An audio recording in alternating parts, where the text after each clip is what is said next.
Welcome back to Price Action Trading Series from Market Secrets. This is episode 15 of the series, and in this episode, we are going to see what is a trend line and what is its importance. So let's get on with today's session. What is a trend line and what is its importance? As technical analysis is built on the assumption that the price generally moves in a trend, the use of trend line is important for both trend identification and trend confirmation. A trend line is a straight line that connects two or more price points and then extends into the future to act as the line of support or resistance. Many of the principles applicable to support and resistance levels can be applied to trend lines as well.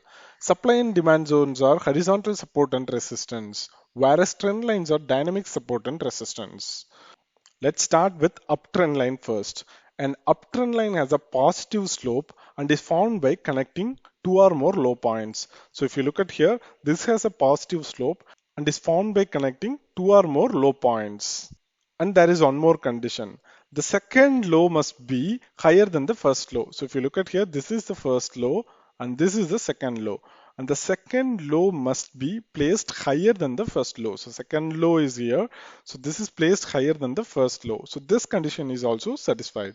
So if this condition is satisfied, we can draw a simple upward trend line or uptrend line. But please note that at least 2 points must be connected before a line is considered to be a valid trend line. So in this case, 2 points are connected, so this is a valid trend line. Generally, this uptrend line acts as a support and indicate that overall demand is increasing even as the price rises. A rising price combined with an increasing demand is a very bullish sign and it shows a strong determination on part of the buyers. As long as the price remains above the trend line, the uptrend is considered solid and intact. A break below the uptrend line indicates that overall demand has weakened and a change in trend could be imminent. So moving on, the next one is downtrend line. A downtrend line has a negative slope and is formed by connecting two or more high points. So if you look at here, this is one high point, this is another high point, and we can form a downtrend line by connecting two or more high points. So in this case, the second high must be lower than the first for the line to have a negative slope. So if you look at here, this is the first high and this is the second high, and the second high should be lower than the first high. And just like the uptrend, at least 2 points must be connected before a line is considered to be a valid trend line.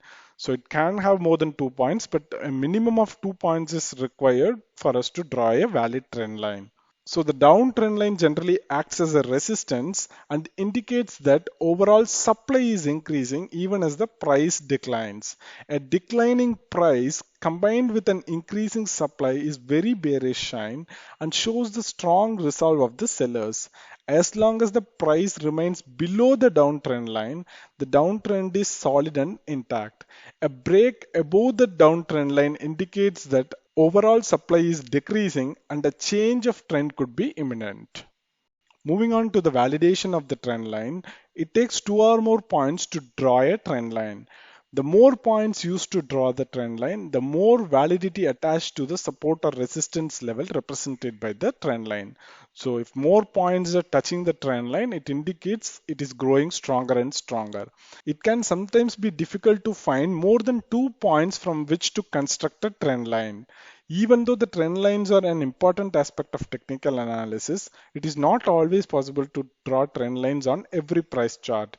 Sometimes lows or highs just don't match up and it's best not to force the issue. And moving on to the angles, the lows used to form an uptrend line and the highs used to form a downtrend line should not be too far apart or too close together. The most suitable distance between the highs or lows will depend on the time frame, the degree of the price movement, and other preferences. If the price points touching the trend line are too close together or too far apart, you should not give too much importance for that trend line. The trend line may be a weak trend line. An ideal trend line is made up of relatively evenly spaced price points. As the steepness of the trend line increases, the validity of the support or resistance level will decrease. A steep trend line will be formed if the price advances sharply in the short span of time. So this will be an aggressive trend line because the price is shooting up so fast. Such trend lines should be used only for quick trades. The angle of the trend line created from such sharp move is unlikely to offer any meaningful support or resistance level. Even if the trend line is formed with two or three seemingly valid points in this case, attempting to play a trend line break or to use the trend line as a support or resistance will be difficult because this trend line is drawn due to the aggressive moves and sharp increase or decrease in the price. So when it comes to zone scoring, the aggressive trend line generally seems to score less than the regular trend line. So you need to be very careful while trading the steep trend lines. This brings us to the close of today's episode. If you have any queries about any of the items that we have discussed in this episode, please drop it in the comment section. We will answer it.